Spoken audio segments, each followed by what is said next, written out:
চালু কইটা তো চালু হয়নি।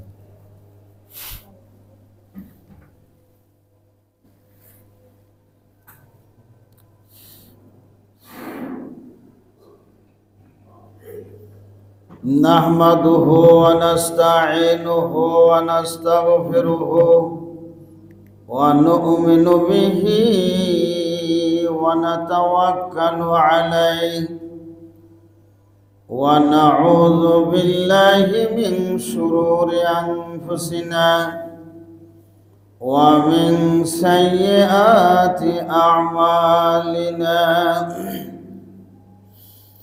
من يهد الله فلا مضل له ومن يضلله فلا هادي له ونشهد أن لا إله إلا الله وحده لا شريك له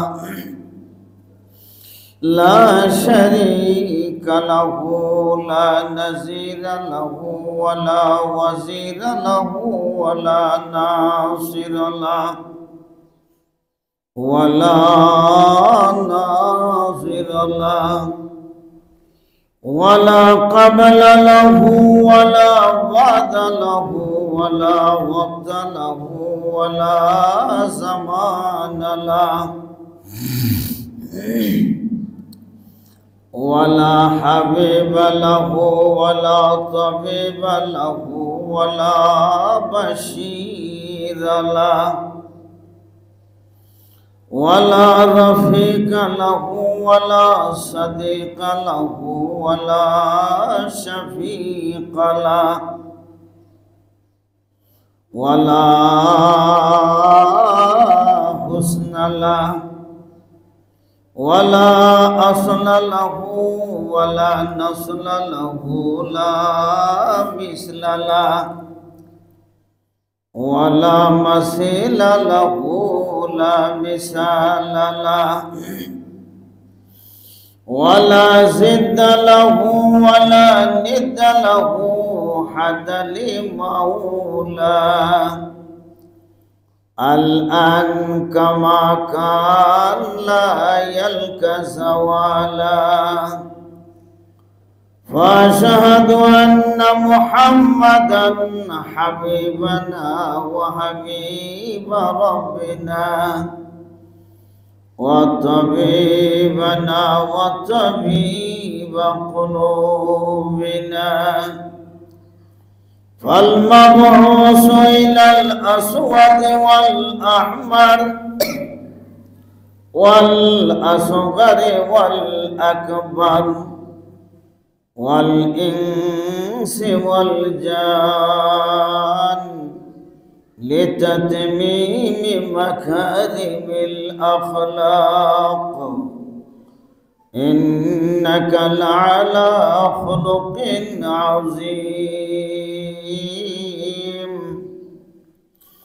ولا أمة بعد أمتي ولا نبوة بعد نبوتي ولا رسول بعد رسولي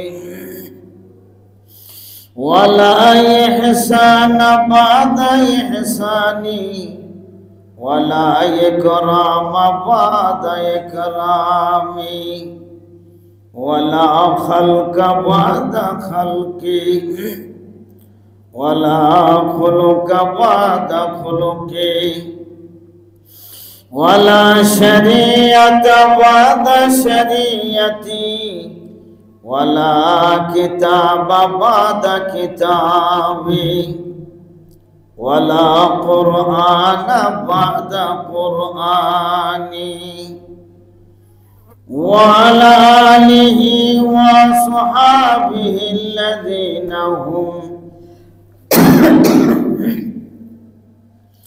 خلاصة العرب العربا وخير الخلائق بعد الأنبياء عليهم الصلاة والسلام. أما بعد، أعوذ بالله من الشيطان الرجيم. بسم الله الرحمن الرحيم. قال سننظر أصدقت أم كنت من الكاذبين. اذهب بكتابي هذا فألقه إليهم ثم تول عنهم فانظر ماذا يرجعون. قالت يا أيها الملأ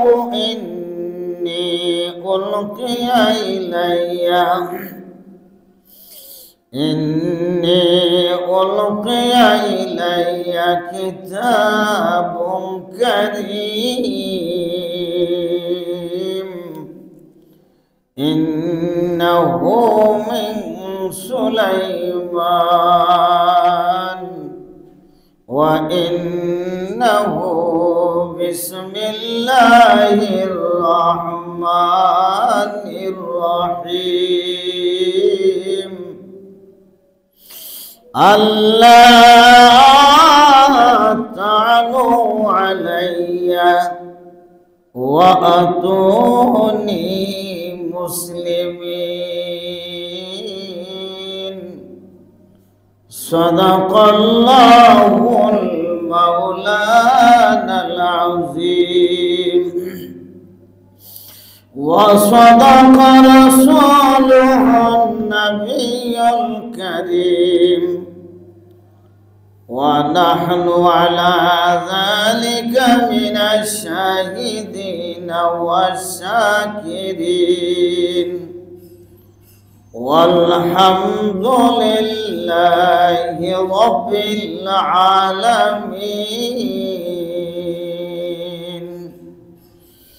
اللهم صل على محمد النبي الأمي وعلى آله وسلم تسليما.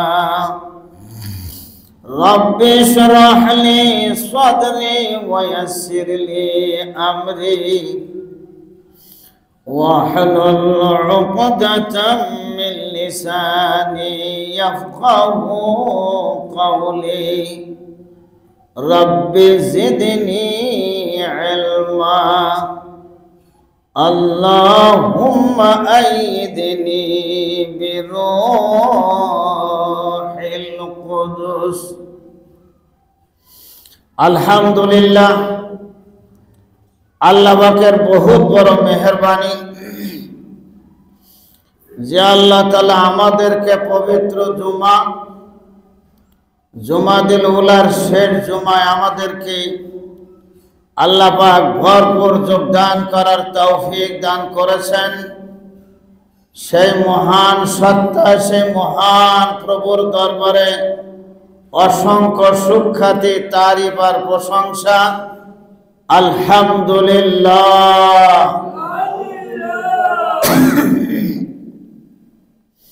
রমজানের আর আছে মাত্র কয়েক মাস। জুমাদিউস সানি, রজব, শাবান, মোটমাট 3 মাসের বেশি আছে।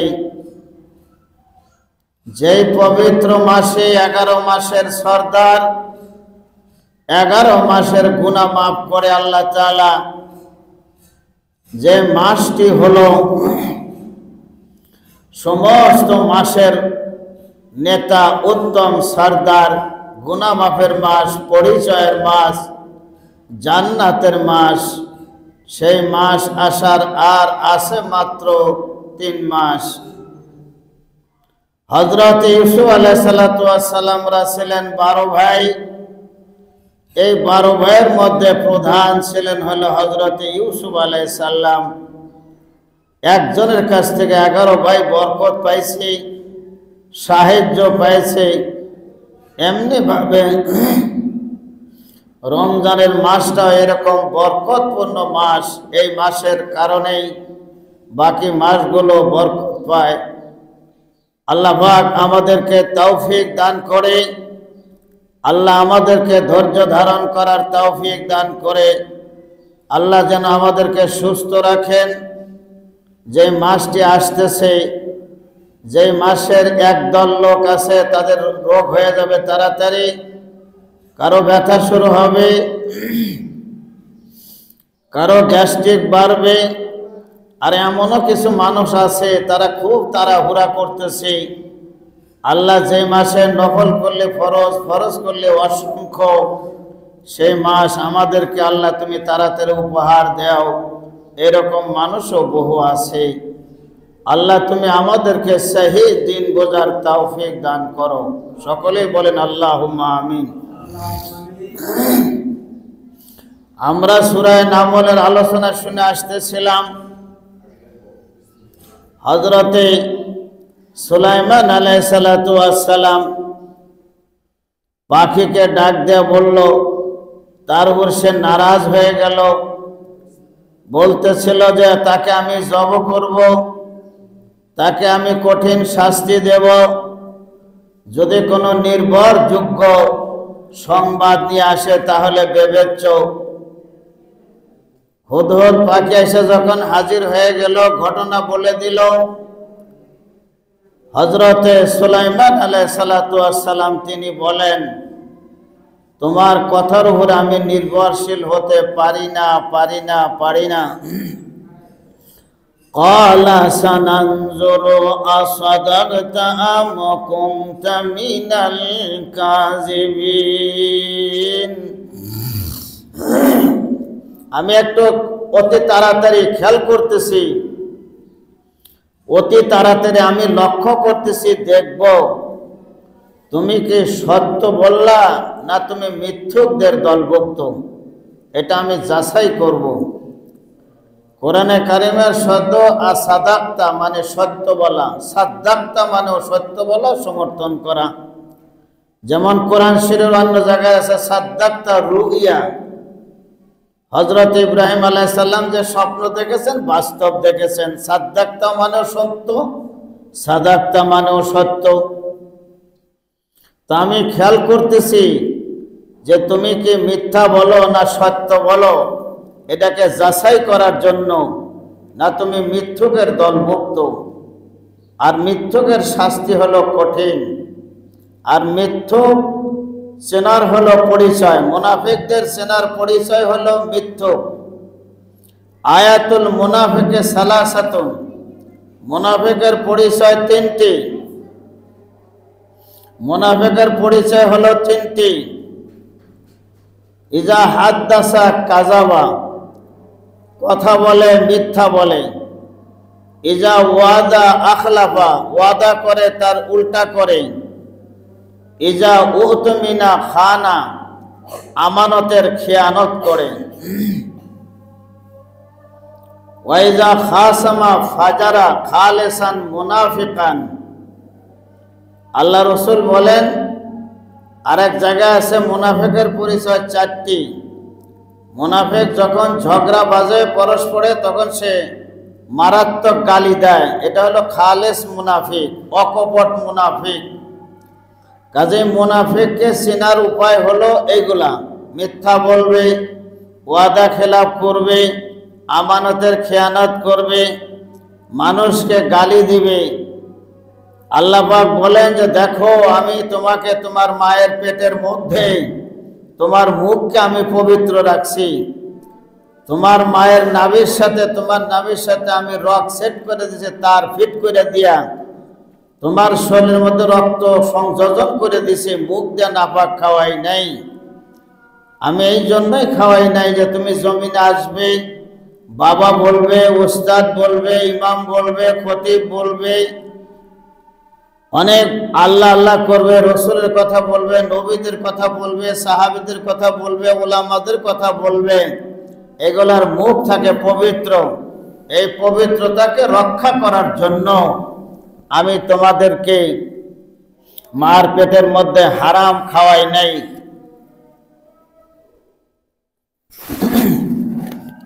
হযরত সুলাইমান আলাইহিস সালাতু ওয়াস সালাম একজন নির্বাচিত পয়গম্বর। আগে আলোচনা চলে গেছে, ওনাদের 19 ভাই ছিল, তার মধ্যে উনি ছিলেন সবচেয়ে বুদ্ধিমান। উনি ছিলেন পয়গম্বর, বাবাও ছিল পয়গম্বর দাউদ নবিয়ান আলাইহিস সালাতু ওয়াস সালাম। হযরত সুলাইমান আলাইহিস সালাম অত্যন্ত বিচক্ষণ মানুষ। আমি আপনি হলে তো কোনো খবর পাইলে তাহকিক করা ছাড়াই তো খুশি হতাম। তিনি তাড়াতাড়ি খুশি হন নাই। তিনি বলছেন যে এটা বিবেচ্য, আমি আগে দেখব, এরপরে তুমি সঠিক বলো না মিথ্যাবাদীদের মধ্যে হতে এটা আমি যাচাই করব, তারপরে এটা প্রমাণ হবে, তারপরে আমি দেখব, তারপরে তোমাকে কি করা যায় না যায় পরে এটা বিবেচনা করা হবে। ইযহাব বিকিতাবি হাযা, তুমি নিয়ে যাও আমার এই কিতাব, ফালকিহ, এই কিতাবটা ওখানে ফেলে দিবা, তাদের ইলাইহিম, তাদের মাঝে, তাদের নিকটে, সুম্মা অতঃপর তাওয়াল্লানহুম, এদের থেকে দূরে সরে যাবা, ফানজুর মাজা ইয়ারজিউন, এই চিঠির কি প্রতিক্রিয়া সৃষ্টি হয়, কি উত্তর দেয়, তারা কি বলে, সবগুলো আমার কাছে এসে বলবা। শরীয়তের নিয়ম হলো কোন ভদ্রলোক যদি কারো কাছে চিঠি লেখে, সেই চিঠিটা আদবের সাথে তাকে দিয়ে দেওয়া এবং চিঠি দিয়া ওই চলে আসা, না হলে একটু দূরে দাঁড়ানো। কোন ভদ্রলোকের সামনে, মুরব্বীর সামনে এইভাবে দাঁড়ানো, ওইখানে দাঁড়ায় থাকা নিষিদ্ধ, আদবের খেলাফ। হযরতে সুলাইমান আলাইহিস সালাতু ওয়াস সালাম মানুষের মতো হুদহুদ পাখিকে প্রশিক্ষণ করাচ্ছেন যে তুমি চিঠিটা দিবা তো দিবা, ফেলবা তো ফেলবা, আদবের সাথে ফেলবা এবং সেখানে থাকবা না, ওখান থেকে দূরে থাকবা। আবার এতটুকু দূরে থেকো না যে তারা কি বলে তুমি কিছুই শোনো না। আবার একবারে ঘাড়ের কাছে দাঁড়ায়ও না, এই মেয়ে ঘাড়ের কাছে দাঁড়াইছেন কেন, এমন কথাও যেন না বলে। আদবের দিকে খেয়াল করবা।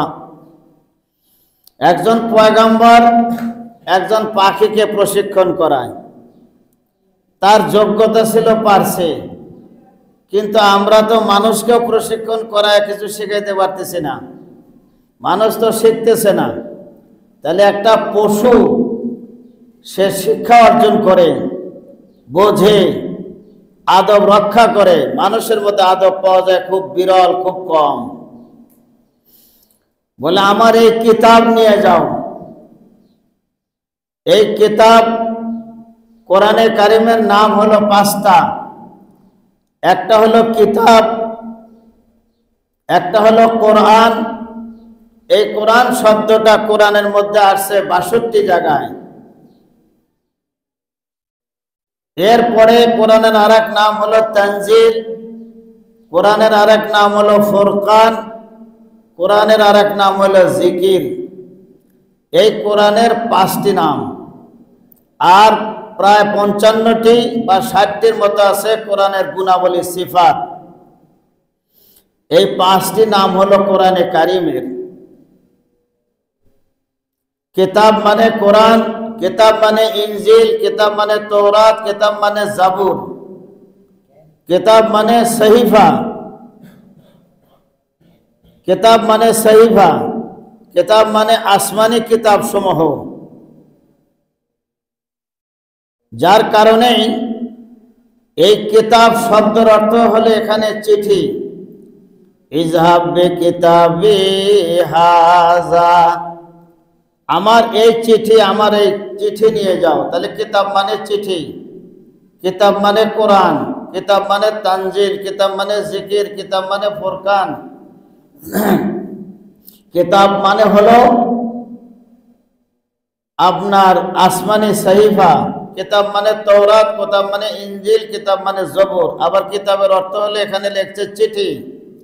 হযরত সুলাইমান আলাইহিস সালাতু ওয়াস সালাম বলেন, আমার এই চিঠি নিয়ে যাও। তাহলে বুঝতে পারলাম কোরআনে কারিমের নাম হলো 5টি। কোনো মানুষ যদি একজন মানুষের নাম একাধিক রাখে তাও রাখতে পারে, কিন্তু নামটা শরীয়ত সম্মত হইতে হবে, অর্থবোধক হইতে হবে। হুজুর সাল্লাল্লাহু আলাইহি সাল্লাম বলেন, আমার 5টি নাম। বুখারী শরীফের মধ্যে হুজুর বলছেন আমার 5টি নাম। অন্যান্য হাদিসের মধ্যে আছে আমার 10টি নাম।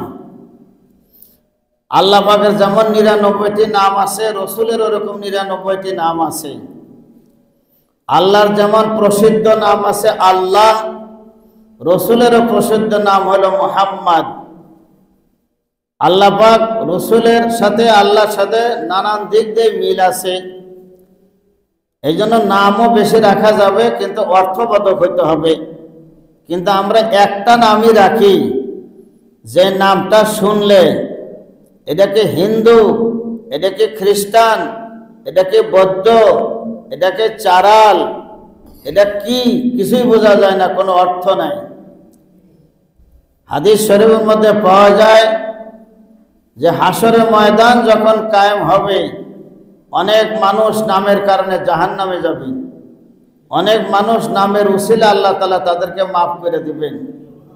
হয়তো কারো নামটা নবীদের নামের সাথে মিশবে, কারো নামটা সাহাবীদের নামের সাথে মিশবে, কারো নামটা তাবেঈনদের নামের সাথে মিশবে, কারো নামটা তাবেঈনের সাথে মিশবে, কারো নামটা কোনো আলেমের সাথে মিশবে, কোনো হাফেজ সাহেবের সাথে মিশবে, কোনো কারি সাহেব, কোনো মুয়াজ্জিন সাহেব, কোনো ইমাম সাহেব, কোনো খতিব সাহেবের সাথে লাগবে। এই জন্য এরকম নাম রাখা উত্তম। এই নাম রাখলে এই নামের উসিলায় রব্বুল আলামিন তাকে ক্ষমা করে দিবেন। এই জন্য নাম ভালো রাখা চাই। আজকাল মানুষ বই দেখা নাম রাখে, অর্থ তো জানেই না। আজ থেকে 10 বছর আগে এই মুরাদপুরের এক ভদ্রলোক এসে বলল যে হুজুর, আমার একটা ছেলে আছে, বহুদিন পরে আমি কোরআন শরীফের মধ্যে একটা নাম পাইছি, ওই নামে নাম রাখছি। তা আমি বললাম যে আচ্ছা বলেন তো কি নাম রাখছেন? কয় যে আমার ছেলের নাম রাখছি হামির। বললাম হামির মানে কি জানেন? কয় যে না। বলে হামির মানে হলো গাধা। আপনি তো নাম রাখছেন কোরআন শরীফ দেখা, কোরআন শরীফ দেখে নাম রাখলে তো নাম সহি হবে না। কোরআন শরীফে তো ফেরাউন শব্দ তো আছে না নাই? তাহলে কেউ মানুষ যদি ফেরাউন নাম রাখে জায়েজ হবে? মানুষ যখন কোরআন শরীফের মধ্যে ফেরাউন শব্দ উচ্চারণ করে, ফেরাউনের একক অক্ষে 10 টাকার সওয়াব, 50 টাকার সওয়াব, 100 টাকার সওয়াব সেখানে পাওয়া যাবে। এমনি সারাদিন জপলেও একটা সওয়াবও সেখানে পাওয়া যাবে না। এই জন্য নামও রাখতে হবে ওরকম নাম, যে নামের মধ্যে কি আছে? অর্থ আছে, যে নামের মধ্যে বরকত আছে, যে নাম রাখলে পরে আল্লাহ খুশি হবে, নবী খুশি হবে, সাহাবায়ে কেরাম খুশি হবে, আর দেখতে শুনতেও ভালো দেখা যাবে, এমন নাম রাখা চাই। আব্দুর রহমান, আব্দুল্লাহ, আব্দুল কাইয়ুম, মানে এই ধরনের যত নাম আছে সুন্দর নাম রাখা চাই। এটার বর্ণনা করে। তাহলে কিতাবের মানে হলো আমার চিঠি নিয়ে তুমি যাও, সেই বিলকিস রানী বিলকিসের দরবারে চলে যাও। তুমি যখন বললা সেখানের একটা দেশ আছে আলাদা, সে একা একা দেশ শাসন করে, কিভাবে শাসন করে আমি জিনিসটা জানতে চাই। قالت يا أيها الملأ إني ألقي إلي كتاب كريم। সুবহানাল্লাহ বলেন। বিলকিস তার সব নেতা করে ডাকলো যে আমার কাছে একটা চিঠি আসছে, খুব সম্মানিত চিঠি, তোমরা আমাকে পরামর্শ দাও, বুদ্ধি দাও। তার সরদার, তার মন্ত্রী পরিষদ ছিল প্রায় 12,000-এর মতো, আর এক একজনের আন্ডারে ছিল 1 লক্ষ করে। আর রানী বিলকিসের ছিল স্পেশাল 1 লক্ষ, এবং 1 লক্ষের সাথে লক্ষ লক্ষ সোলজার বাহিনী। এই সকলকে শোনাচ্ছে قالت يا أيها الملأ إني ألقي إلي كتاب كريم। বলে আমার কাছে সম্মানিত চিঠি আসছে। তার মানে আপনি যখন একজনের কাছে চিঠি দিবেন, আপনি একজন সম্মানিত ব্যক্তি, আপনার চিঠিটাও সম্মানিত। এই জন্য তাই বলতেছে যে আমার কাছে সম্মানিত চিঠি আছে, চিঠিটার অনেক কদর আছে। আপনার কাছে একজন টেলিফোন করে, একজন চিঠি লেখে, একজন বার্তা পাঠায়, এটা সাধারণ জিনিস না, এটা ভালো জিনিস, এটা অসাধারণ জিনিস। এটাকে হেলো খেলো দেখা ঠিক না। যে আমার এক বন্ধু চিঠি লিখছে, আমার কাছে টেলিগ্রাফ করছে, আমার কাছে চিঠি পাঠাইছে, এটা সম্মানিত, এটা ইজ্জতওয়ালা। ইন্নাহু মিন সুলাইমান, ওই চিঠি যা আসছে হযরতে সুলাইমান আলাইহিস সালাতু ওয়াস সালামের পক্ষ থেকে আসছে।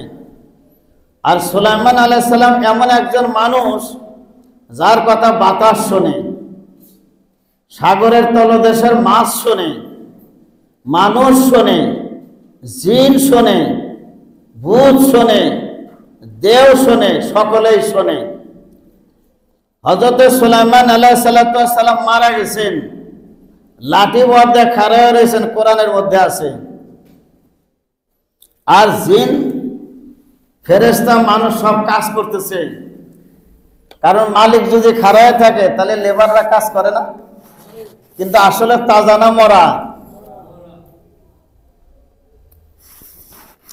এমন ভাবে তাকায় রয়েছে, জিনেরাও ডরাইতেছে যে ভুল হলেই ধরবো, মানুষেও তাকায় রয়েছে ভুল হলেই ধরবে, গ্রেফতার করবে, সমস্যা দেখা দিবে, ওইভাবে তাকায় রয়েছে। যে বাঁশের উপরে, যে লাঠির উপরে ভর দিয়ে সুলাইমান আলাইহিস সালাতু ওয়াস সালাম দণ্ডায়মান ছিলেন, দাঁড়িয়েছিলেন, ওটা যখন পোকায় খাইছে, খাইতে খাইতে যখন দুর্বল হয়ে গেছে, লাঠি কি গেছে, ভেঙে গেছে। ভেঙে গেলে পড়ে গেছে, মরা তো, তার কথা কয় না, তার তো তাজা না।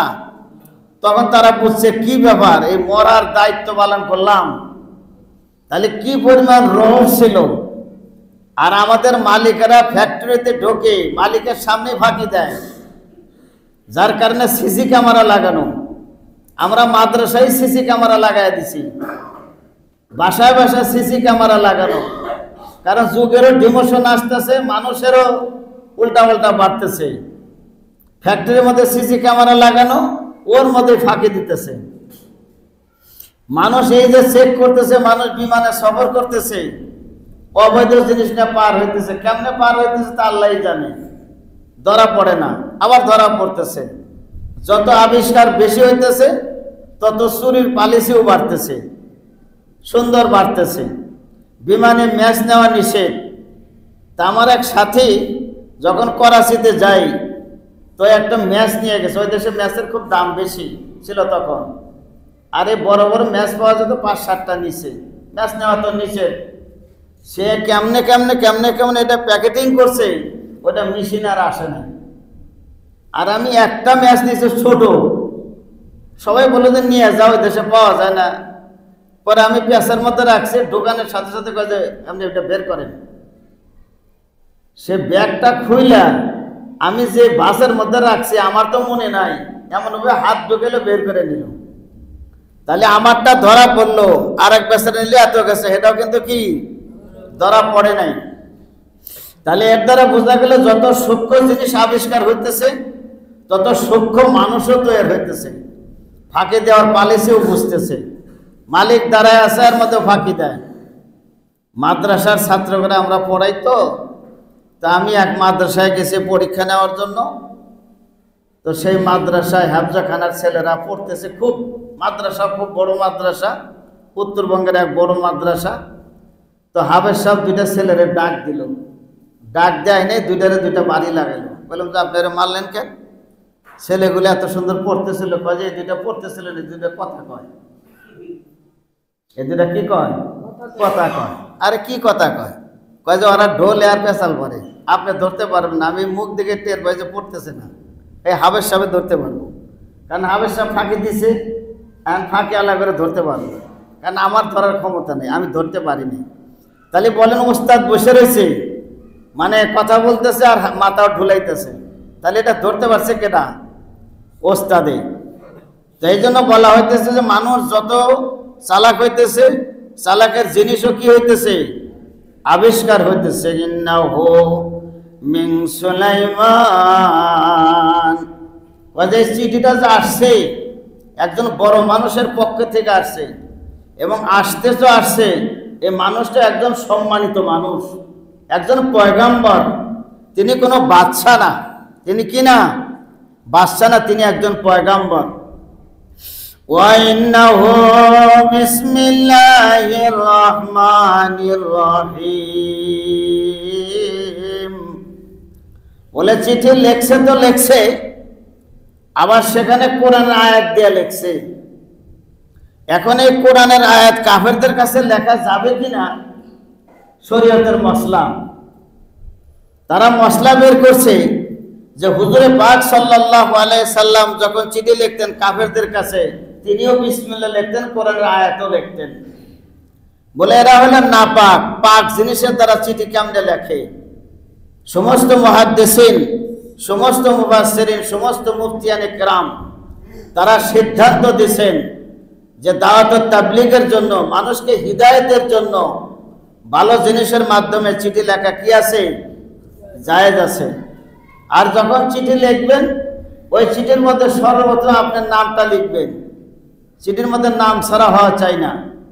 যেমন আপনার বাড়িতে যান, যার সারা দরজা ধাক্কা দেন অথবা কলিং বেল টিভি দেন, দিলে ভিতর থেকে বলে কে? আপনি বলেন যে আমি। এই কথা বলা কি ঠিক?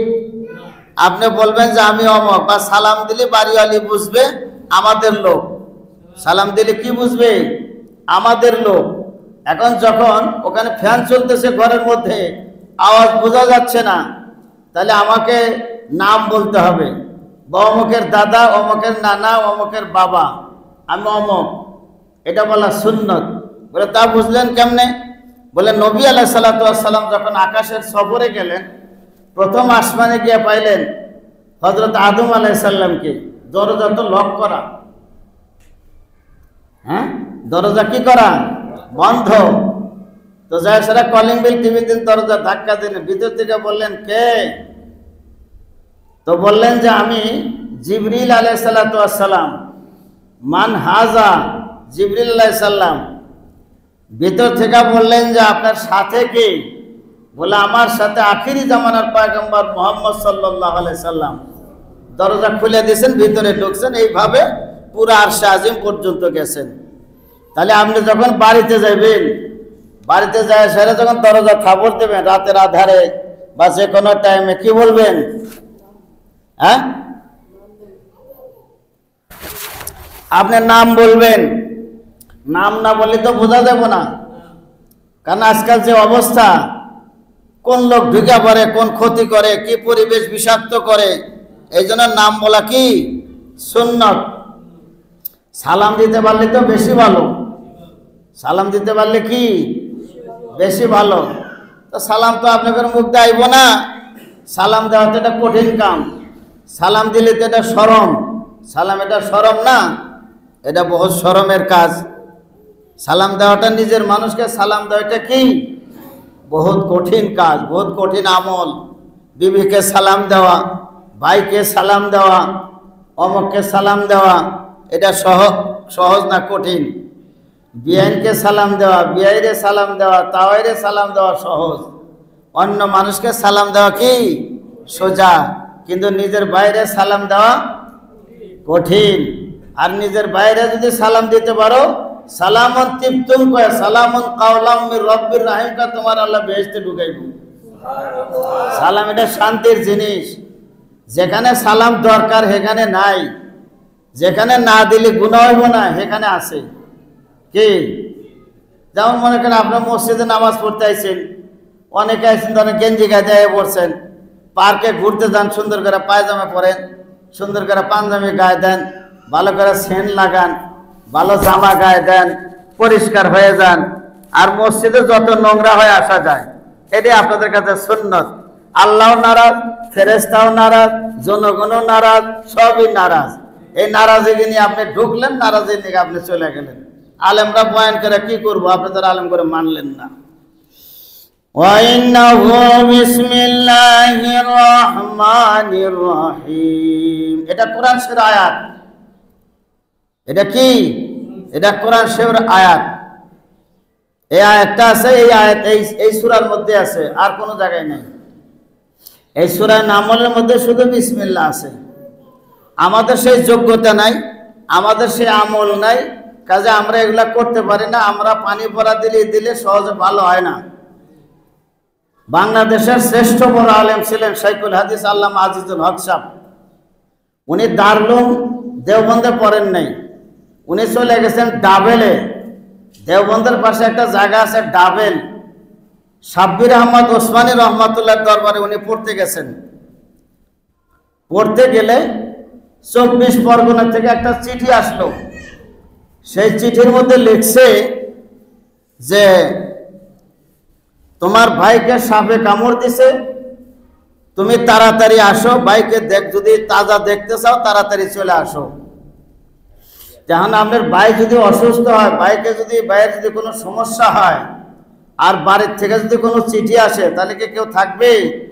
ওই বেচারা পাগল হয়ে গেছে। উনি চলে গেছেন সাব্বির আহমদ ওসমানী রহমাতুল্লাহর দরবারে। যা বলছেন যে হুজুর আমার তাড়াতাড়ি ছুটি দেন। বলে কেন? বলে ছুটি আমাকে এই জন্য দিবেন যে আমার ভাইকে সাপে কামড় দিছে, ভাই মরণাপন্ন অবস্থা, আমাকে এক্ষুনি যেতে হবে। তো হুজুর বলছেন যে এক কাজ করো, 1 গ্লাস পানি নিয়ে আসো। সাব্বির আহমদ ওসমানী রহমাতুল্লাহ আলাইহি বলছেন, তখন সেই হুজুরে ছাত্ররা 1 গ্লাস পানি নিয়ে আসছে। তো পানির মধ্যে ফু দিছে। ফু দেওয়ার বলছেন যে পানিটা পান করো। তো পানিটা পান করছে। ওইখান থেকে 24 পরগনা হলো 40 মাইল দূরে। এখানে পানি পান করার সাথে সাথে ওখানে ভাই তাড়াতাড়ি ভালো হয়ে গেছে। এই কি শুরু করলাম?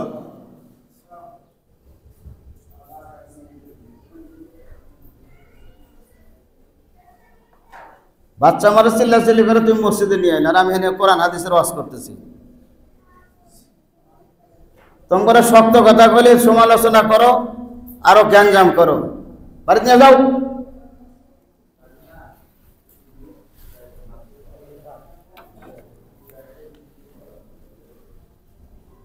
মানুষের কষ্ট হইতেছে, তুমি বাচ্চা নিয়ে আসছো, এটা কি দোয়া হবো না বদ্ধ হবো? ভালো করে বোঝো না এগুলা। ওয়াইন্নাহু বিসমিল্লাহির রহমানির রহিম,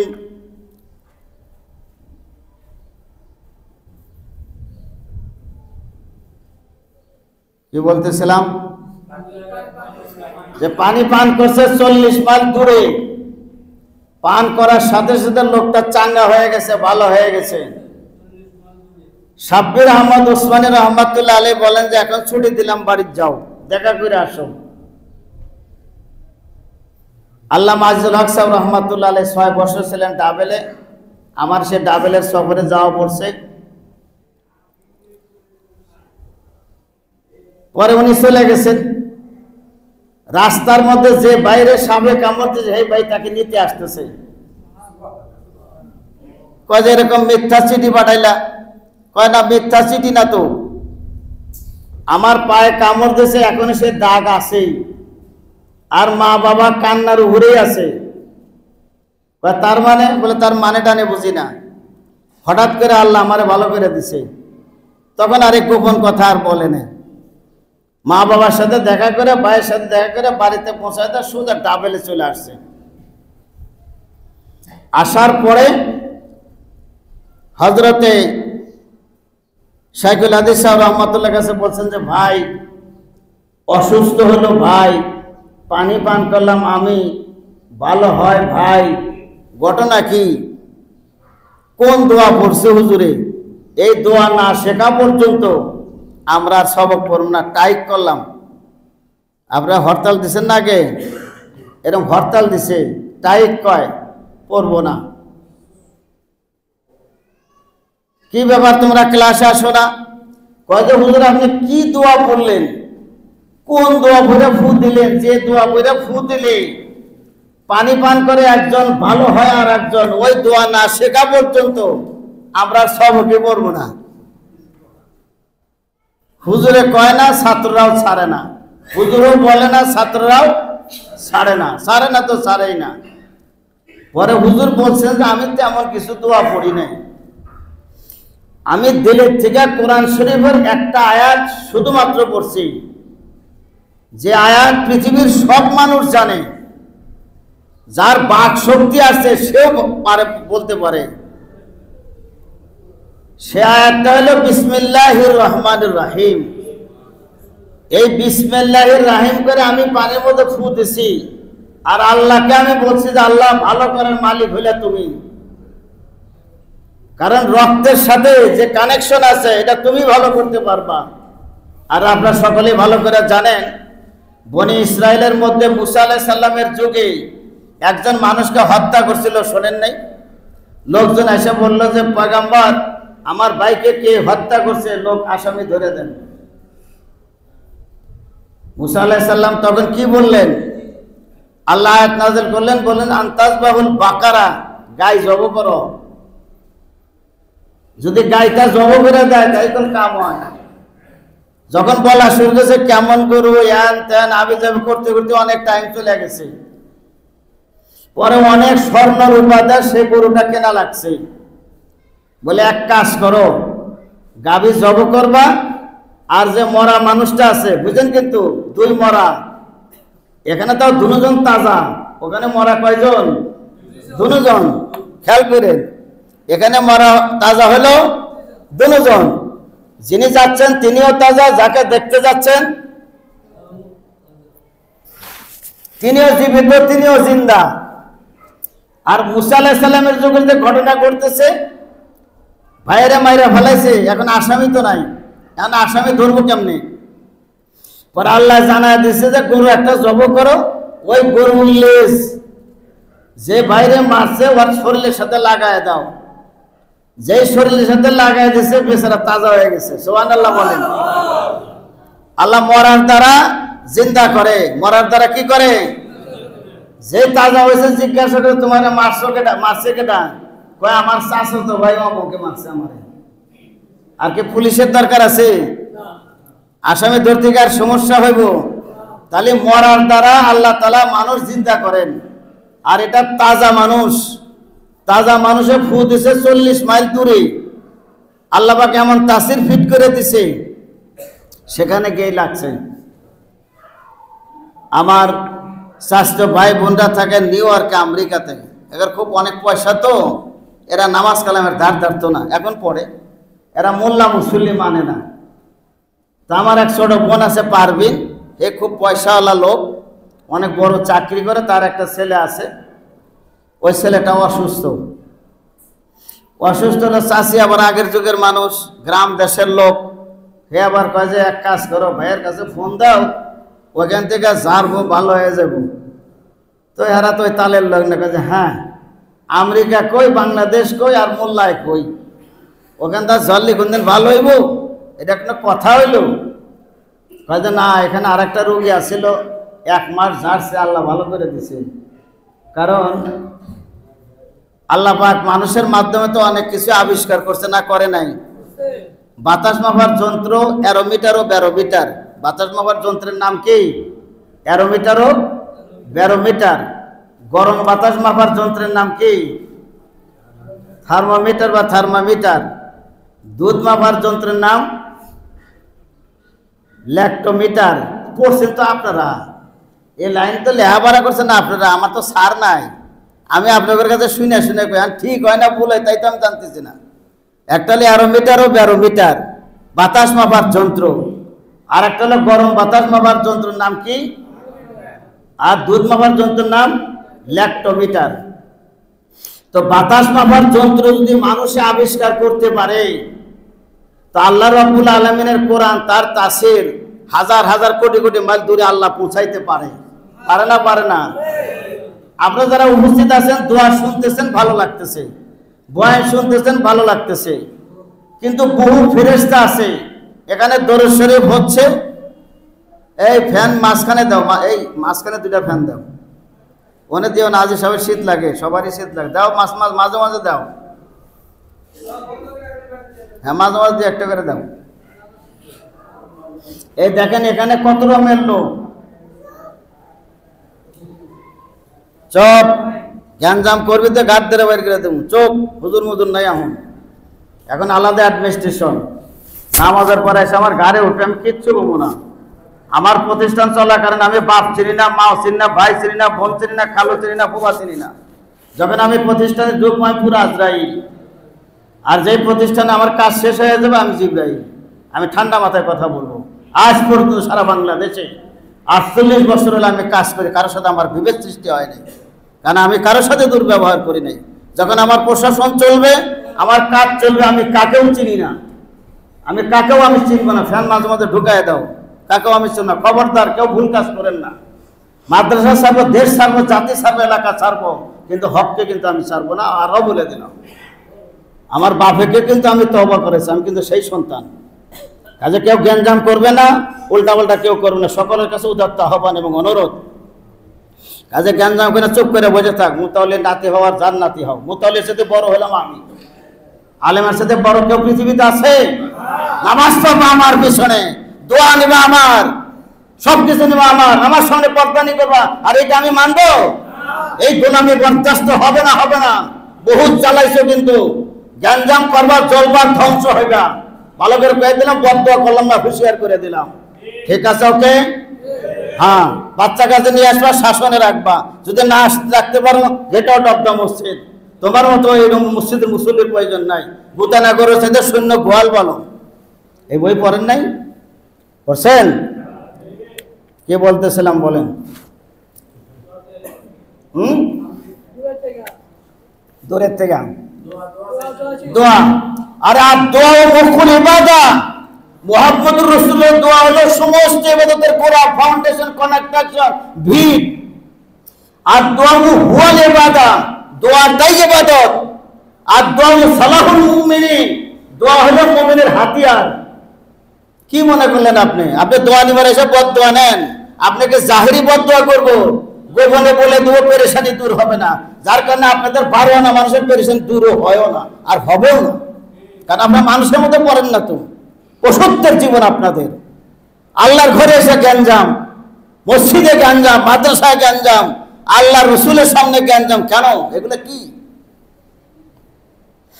তো আমার সেই বোন আল্লাহরে মানে না, এগুলা পছন্দ করে না। এখন ছেলে তো মারা যায় যায় ভাই, কথাও কয় না, গুজা হয়ে থাকে। বয়স হলো 20 বছর, খানা খায় না, পেশাব দিলি খায়, নাপাক দিলি খায়, ভালো জিনিস দিলে খায় না। কত বড় আযাব! পরে আমাকে বলা শুরু করলো। পরে আমি বললাম যে 1 লক্ষ টাকা লাগবো। এই কায়দা করে তো আমার টাকাটা নেওয়ান টাকা। বললাম যে 1 লক্ষ টাকা দিবি, তোর ছেলে আল্লাহ ভালো করে দিব। আমার এই অ্যাকাউন্ট নাম্বারে 1 লক্ষ টাকা পাঠালো। আমি মাদ্রাসার শিশু বাচ্চাদেরকে নিয়ে কিছু মিষ্টি মাছটা খাওয়ায় দোয়া স্টার্ট দিলাম। দোয়া স্টার্ট দেওয়ার পরে ছেলে কথা কয়, ছেলে হাঁটে। ছেলে এখন কোনো রকমের খাবার খায় না, না পাকও খায় না, পাকও খায় না। পরে আবার টেলিফোন করলো, আমাদের বাড়ি আছে এখানে, ঠিক আছে, এই যে আপনার কলা বাগানে, এখানে এক ছোটো বোন থাকে।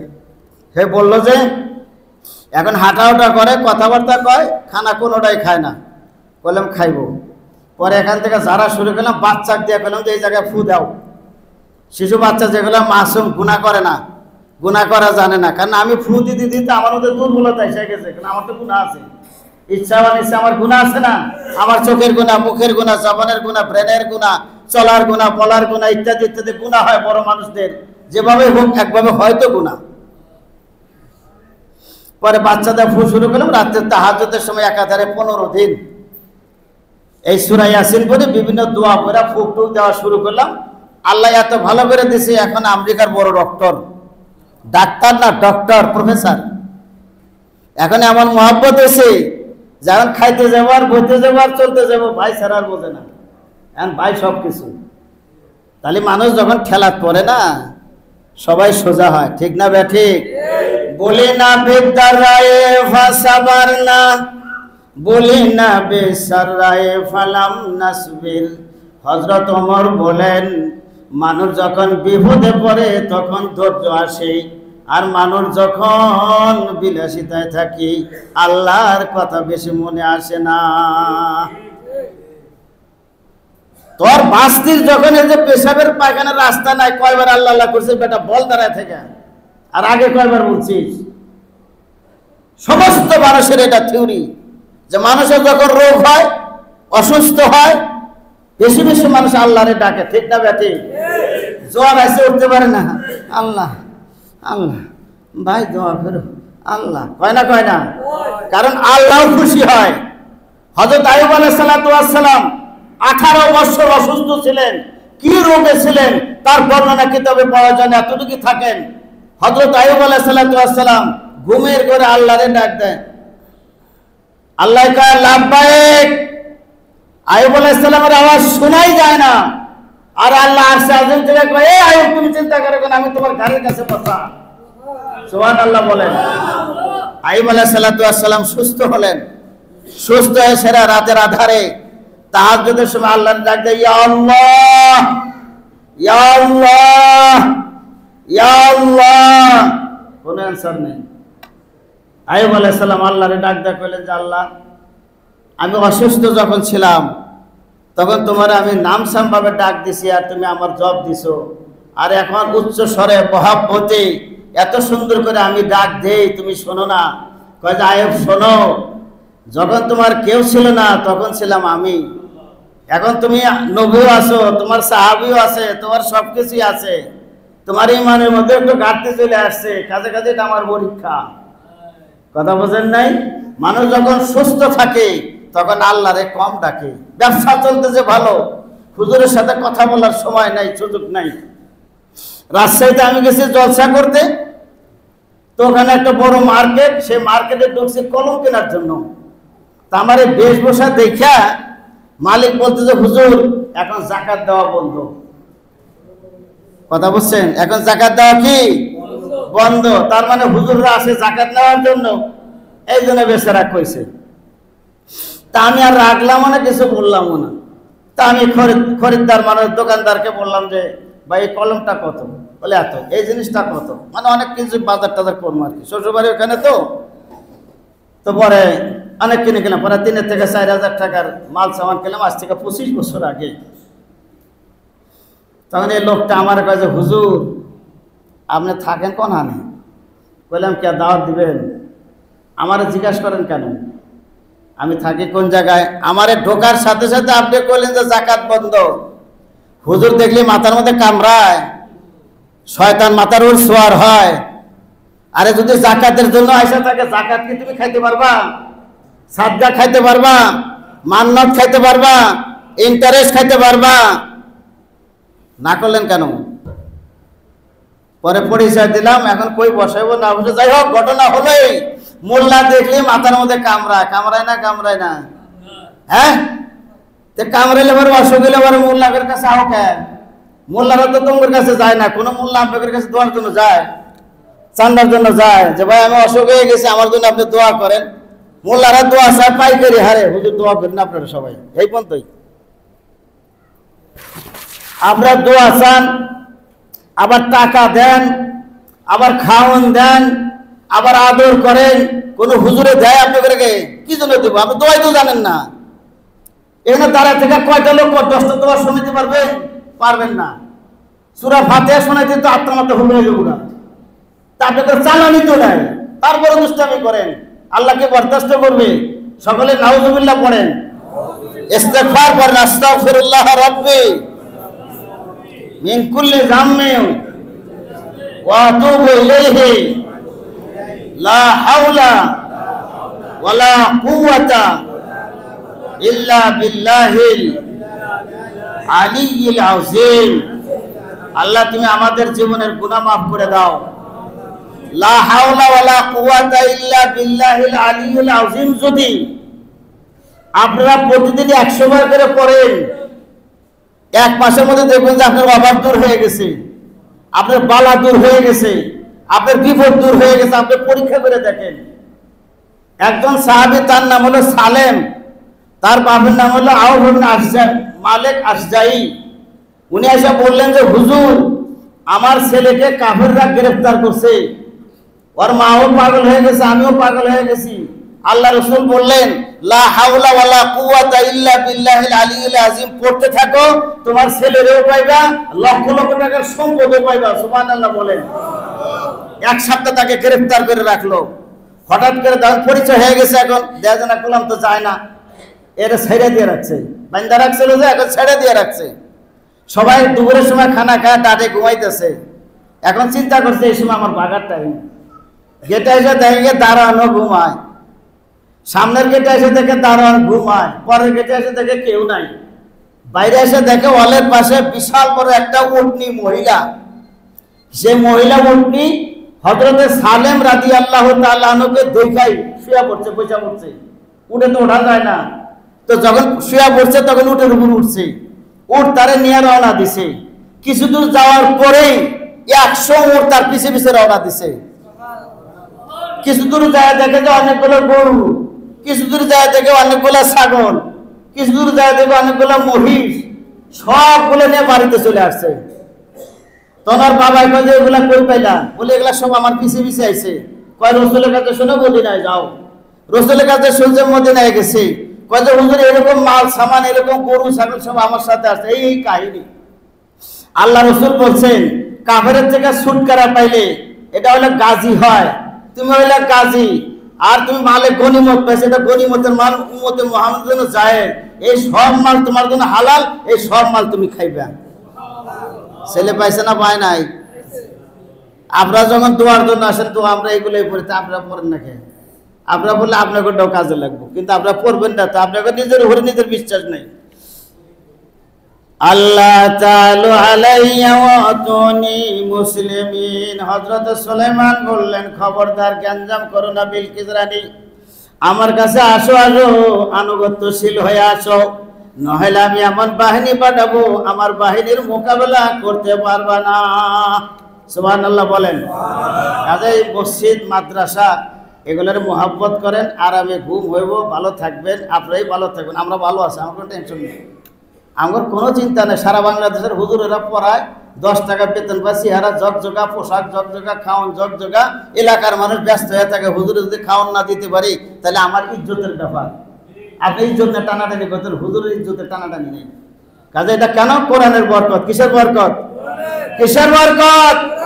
মসজিদের বরকত, কোরআনের বরকত, হাদিসের বরকত, পিতামাতার দোয়ার বরকত। এগুলা করেন, না হলে আপনার ছেলে মেয়েও আপনার খোঁজ নিব না। এই মুরাদপুরে বহু বছর হলো আসছি, ওই যে বাপের যে থুয়ে আইছেন আপনার জোড়াই নেই, ও জোড়ানি একাই আছে, আপনার আর যাওয়ার সুযোগ হয় না। আপনি কবে যাবেন? যেদিন সরবরাহ শুরু হইব, সেদিন কি কাম? সেদিন তো কাম নাই, আড্ডা উড্ডা দিবেন কেমনে? যাইবেন, বিড়ি তামুক খাবেন, চাষও খাবেন, বাপের কবরে যাবেন। হ্যাঁ, তাই কিনা? আরে গেলেন ভালো করলেন, সপ্তাহে একবার পিতা মাতার কবরে যেতে হয়। আপনি কবরে যাওয়ার সাথে সাথে কোন পিতা মাতার কবরে যদি আযাব চলতে থাকে, সাথে সাথে বন্ধ, কোনো দোয়া করতে হবে না, সাথে সাথে বন্ধ। ছেলের ইজ্জতের খাতিরে, তার তওবার খাতিরে হোক আর যেমনি হোক, আসছে তো আসছে, নমাজও পড়ে না, কালামও পড়ে না, কিচ্ছুই করে না, শুধু বাবা মার জন্য দোয়ার জন্য কবরে আসছে, সেখানে সালাম পেশ করছে। বলে সালাম দিছে তো দিছে, কবর আযাব বন্ধ। তাহলে এই কামটা আপনারা করেন না। করেন যারা করেন ভালো করেন, কিন্তু আমি তো বহু লোকের দেখি করেন না। ওই মাঝে মধ্যে ওই মসজিদে থাকা গেলেন, হজ মেম্বার সাহেব আমারে নিয়ে যেত, আর নিয়ে যেত মুজিবুল হক সাহেব, আল্লাহ তার রহম করে। ওই যে চেয়ারে বসছে ওইটাই ওনার কিনে দেওয়া, কথা বুঝতে পারছেন? উনি নিয়ে যেত, উনি সেই কবরে শুয়েছে ওনার বিবির পাশে। আল্লাহ সকলকে তুমি মাফ করে দাও, সকলকে সহি বুঝ দান করো, কোরআনের উপরে আমাদেরকে আমল করার তৌফিক দান করো, আমাদেরকে আদব শেখার তৌফিক দান করো। বেয়াদব বেনসিব, বাদব বানসিব, বেয়াদবের হিস্সা নাই। বেয়াদব ইহ জগতেও বেইজ্জতি, পর জগতেও বেইজ্জতি, মরার সময়ও বেঈমান। বেয়াদব হয়ে কবরে যায় না, আমল কম থাকুক, আদব হয়ে কবরে যান। মানুষ জানে মনে করে লোকটা নামাজ কম পড়ছে, কিন্তু লোকটা ভালো ছিল, আপনি অনেক গুনার ছাড় পাইবেন। কথা বোঝেন নাই? লোকটা নামাজ পড়লে কি হোক, কিন্তু খুশটা আছে না? বাইরে সকলের কাছে উদাত্ত আহ্বান, আমি আপনাদের ভাই উলামায়ে কেরাম, সারা বাংলাদেশ না পুরা পর্বে সগীর, পাকিস্তান, ভারত, বাংলাদেশ, সারা দুনিয়ার সমস্ত উলামায়ে কেরাম আপনাদের ভাই, আপনাদের লোক, আমরা আপনাদের লোক, আপনাদের পক্ষের লোক। আমরা আপনাদের বিপদের লোক, আপনাদের বিপদ হবে, টেলিফোন করবেন, জানাবেন হুজুর অসুস্থ আছি। আমার সাথে ডজন ডজন আলেম থাকে, বলবো যে আমার এক মুসল্লি ফোন করছে, তারা অসুস্থ, ভাই সবাই দরুদ শরীফ পড়ে দোয়া করে দাও। এতটুকু কি করা যায়? এতটুকু পারেন না, আপনার হলে বিমুখ খারাপ, বাপের তা খান, বাপের সাথে বেঈমানি করেন। এই সহদুদ মেম্বার, ঠিক না বেটি? হ্যাঁ, আল্লাহ তুমি কবুল করো, মঞ্জুর করো। আল্লাহ আমার এলাকার ভাইদেরকে কবুল করো। আল্লাহ যারা বাইরে থেকে আসে তাদেরকে মাফ করে দাও। মহারাজ মিয়ার মা বাবার জন্য দোয়া।